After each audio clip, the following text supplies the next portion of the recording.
आज का ये वीडियो सभी मीडिया कर्मी, सभी विधायकों, सभी राजनीतिक दलों, पॉलिटिकल पार्टीज, पॉलिटिकल कार्यकर्ताओं और सभी दिल्ली वासियों को अवश्य देखना और समझना चाहिए, क्योंकि बहुत सी भ्रांतियां, बहुत से शक, बहुत से खुशफहमियां और गलतफहमियां फैली हुई हैं, मिसकंसेप्शन और मिथ्स फैले हुए हैं, वो दूर हो जाएंगे।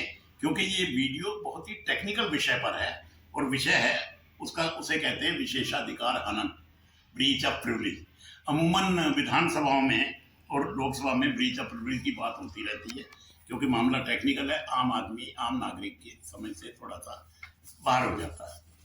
मैं इसको कोशिश करूंगा सिंपल भाषा में बताने की। भारत के संविधान ने संसद को और पूरे देश की विधानसभाओं को कुछ विशेष अधिकार दिए हैं। विशेषाधिकार वो होते हैं जो आम आदमी को नहीं मिलते, वो विशेष अधिकार है। 105 संविधान के अनुच्छेद में संसद को मिले हैं, 194 अनुच्छेद में राज्यों की विधानसभाओं को मिले हैं। अब क्यों मिले हैं? मिले इसलिए हैं कि विदाउट लेट और हिंड्रेंस, बिना किसी बाहरी बाधा के ये संस्थाएं, मतलब विधानसभाएं और संसद, अपना कार्य अंजाम दे सके जो संविधान ने उनको कार्य सौंप रखे। उद्देश्य क्या है इसका? उद्देश्य सिर्फ लिमिटेड है कि भाई हाउस से रिलेटेड कार्य हो, चुनाव क्षेत्र वाले कार्य ना हो। आप चुनाव क्षेत्र में जाते हैं, वहां पर आम नागरिक से अलग अधिकार क्लेम करेंगे कि मेरे को विशेषाधिकार है, वहां ये अलाउ नहीं है। केवल सदन का अगर आप कार्य कर रहे हैं, विधानसभा या संसद का, तो ही ये विशेषाधिकार अप्लाई होते हैं। दिल्ली में ये विशेषाधिकार संविधान से ने नहीं दिए हैं, इसको गौर करिए, क्योंकि जो 194 की आर्टिकल है वो केवल राज्यों की विधानसभाओं की बात करता है और दिल्ली राज्य नहीं है। तो फिर अब सवाल यह है कि दिल्ली वाले भी विशेषाधिकार तो इस्तेमाल करते हैं। इनको विशेषाधिकार दिए हैं, संसद ने अलग से कानून बना के कहा ओके आपको भी हम ये विशेषाधिकार दे रहे हैं। दूसरे शब्दों में आप ये कह सकते हैं कि दिल्ली को विशेषाधिकार एक ऑर्डिनरी लॉ से मिले हैं, सामान्य कानून से मिले हैं, और संसद और विधानसभाओं को कॉन्स्टिट्यूशनल लॉ से, संवैधानिक कानून से मिले हैं, संविधान से मिले हैं। तो अगर यदि दोनों में तुलनात्मक हुआ तो कौन से अधिकार बढ़े हैं? अधिकार वो बढ़े हैं जिनको संविधान ने दिया है, संसद के और उनके। और अब अलग मौलिक अधिकार है, फंडामेंटल राइट है, वो सारे नागरिकों का है उनमें।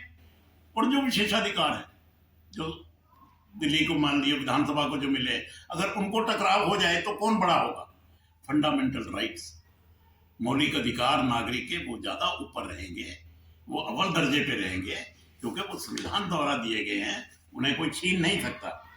विशेषाधिकार संविधान ने नहीं दिए हैं, वो अलग से कानून को मिले हुए हैं। अब मैं आपको एक छोटा सा उदाहरण देता हूं, आपको बात समझ में आएगी।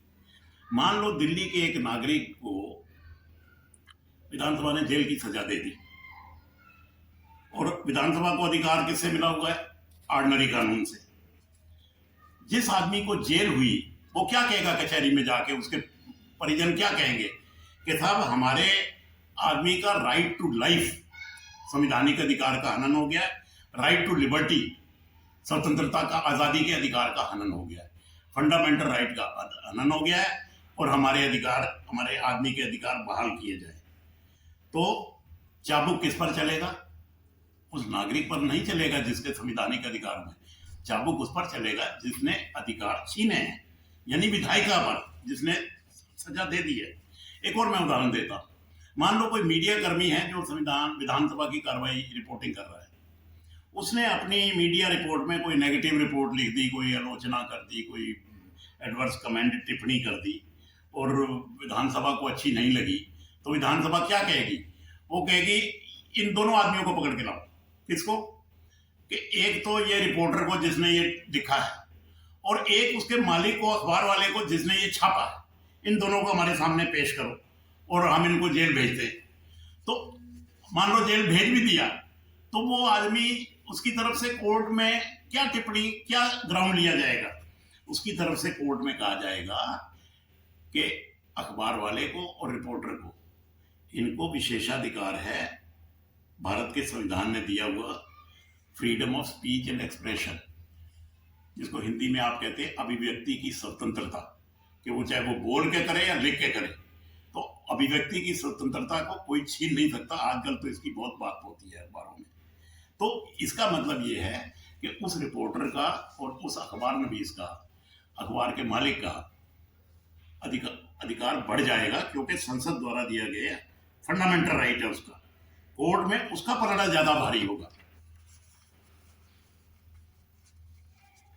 अच्छा, अब बात यह है कि अगर विधायिका के विशेषाधिकारों का हनन हो गया है तो विधायिका क्या कर सकती है। एक बात मैं सीधी बता दूं, विधायिका अदालत नहीं है।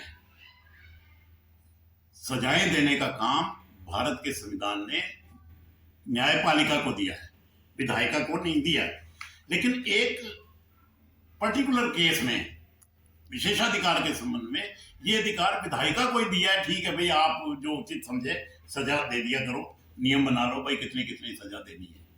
तो देश की जितनी विधानसभाएं हैं और संसद है, उन सब ने नियम बना रखे हैं कि अगर विशेषाधिकार का हनन हो गया तो सजा क्या देनी है। भाई एक सजा हो सकती है, आप उसकी निंदा कर दीजिए, आप चेयर से अप्रसन्नता व्यक्त कर दीजिए, आप भत्सरना कर दीजिए, आप प्रताड़ना करिए उस व्यक्ति की या उस आदमी की, आप वार्निंग दे दीजिए, उसे चेतावनी दीजिए। अगर सदस्य है विशेषाधिकार हनन करने वाला तो उसकी जो भाषण है या रिमार्क्स हैं वो एक्सपंज कर दीजिए, कार्रवाई से निकाल दें। पत्रकार है तो उसका पास छीन ले, एंट्री बैन कर दे विधानसभा में। और सबसे अंतिम विकल्प होता है कि अगर सभा के किसी सदस्य ने विशेषाधिकार हनन किया है तो आप लास्ट पनिशमेंट जो उसको दे सकते हैं कि आप उसकी मेमोरी खा सकते हैं, आप उसको एक्सपेल कर सकते हैं, निष्कासित कर सकते हैं। और अगर नागरिक ने किसी ने विशेषाधिकार हनन किया है तो आप उसे जेल भेज सकते हैं। अब ये जो सजाएं हैं, ये सबसे लास्ट वाली सजाएं हैं, ये सबसे अंतिम विकल्प है।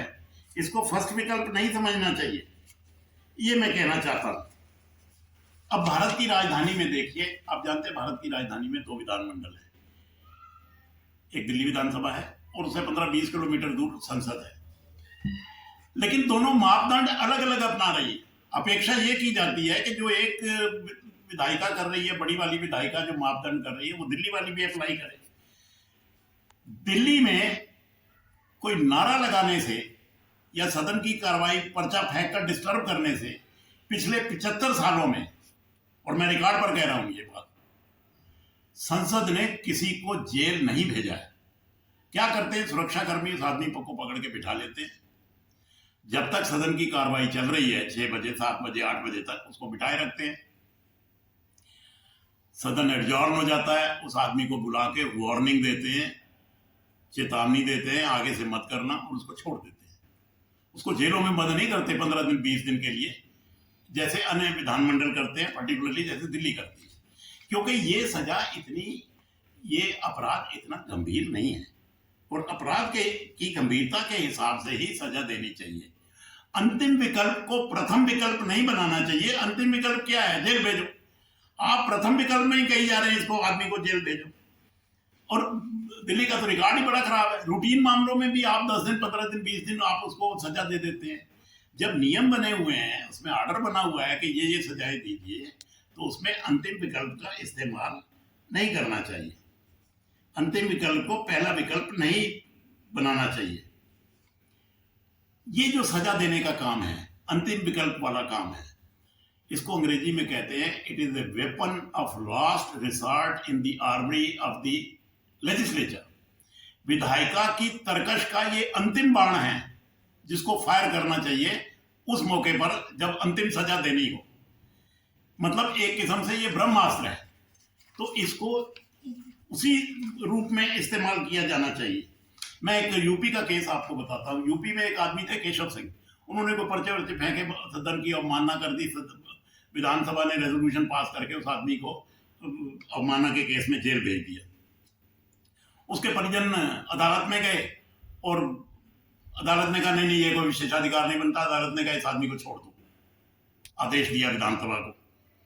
तो अब बेइज्जती किसकी हो गई? स्पीकर की और विधानसभा की और सदस्यों की, जिन्होंने उस आदमी को जेल भेजा था।